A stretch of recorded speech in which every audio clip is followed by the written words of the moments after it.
გამარჯობა. მაშასე დაპირებული ვიდეო თუ როგორ უნდა მივიღოთ ამ კონკრეტული ტექსტიდან ის ნაწილი მხოლოდ რომელიც გვჭირდება და არ დავშალოთ მთელი მონაცემები სვეტებად. მე გიორგი ვარ დათქვიშვილი და თქვენ ყურებთ წინა კვირის ვიდეოს გაგრძელებას. რა თქმა უნდა, კვლავ Microsoft Excel-ში ვართ. მოდით ვნახოთ ახლა A სვეტი კვლავ მოვნიშნოთ.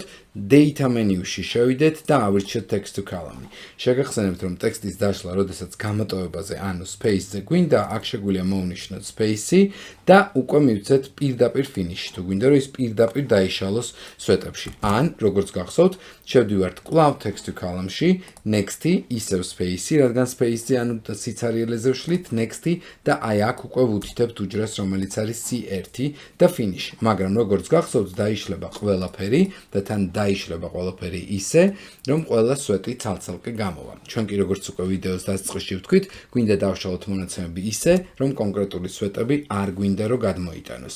მივცეთ text to column-ი, კვლავ next-ი, იყოს space-ი, კვლავ next-ი და რა თქმა უნდა დავშალოთ ისინი C1-დან. მაგრამ ჩვენ წარმოიდგინეთ, რომ გვინდა მხოლოდ კონკრეტული სვეტების გადმოტანა. მაგალითად, პირველი ორი სვეტი არ გვინდა. ანუ მივცეთ do not import column, skip. მეორე სვეტიც არ გვინდა, ესეც დავაიგნოროთ და მაგალითად მესამე სვეტიც აი ეს არ გვინდა და დავაიგნოროთ. მივცეთ მოკლედ საბოლოო ჯამში finish-ი და ნახეთ, წამოიღო მართლაც მხოლოდ პროგრამისტი, გაყიდვების მენეჯერი, იურისტი, ანუ მესამე სვეტი და შემდეგი კიდე მეოთხე, მეხუთე და მეექვსე სვეტი. როგორც ხედავთ, შეგვიძლია დავაიგნოროთ კონკრეტული სვეტები, რომლის გადმოტანაც არ გვინდა.